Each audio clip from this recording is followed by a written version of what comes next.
네, 이번에는 코로나19 관련해서 국내 소식 몇 가지 더 전해드리겠습니다. 첫 번째 키워드부터 보겠습니다. 네, 설 연휴 고속도로 통행료 낸다는 키워드입니다. 정부가 코로나19 확산 방지를 위해서 이번 설 연휴 기간 동안 고속도로 통행료를 받기로 했습니다. 통행료 수입은 지난해 추석 때와 같이 코로나19 방역 활동에 사용할 예정인데요.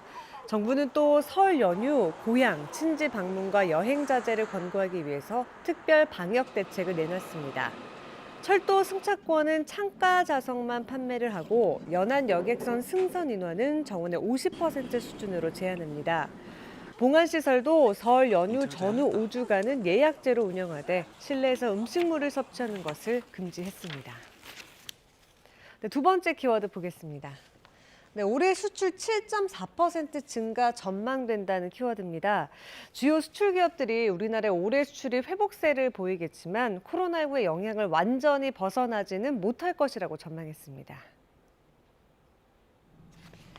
전국경제인연합회가 2019년 기준 매출액 상위 1,000대 기업 가운데 686개사를 대상으로 조사한 결과 기업들은 올해 수출이 지난해보다 7.4% 늘어날 것으로 예상했습니다.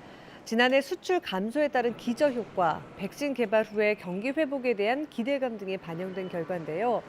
코로나19로부터 세계 경제가 완전히 회복될 시기에 대한 질문에는 응답 기업의 88.2%가 내년 이후라고 답했습니다. 네, 세 번째 키워드 보겠습니다.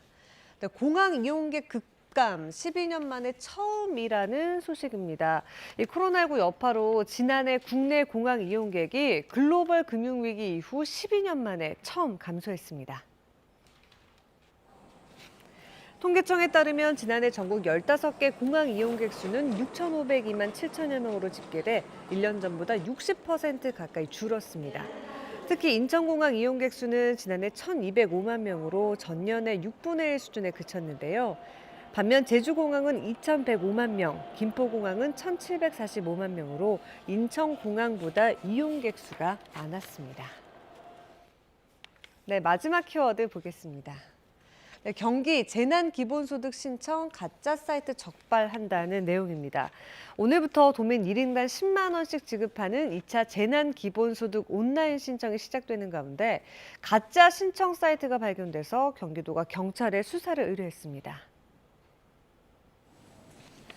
해당 가짜 사이트에 접속하면 악성 코드가 설치되고요. 신청자가 휴대전화 번호를 입력하면 자동으로 소액이 결제되는 방식입니다.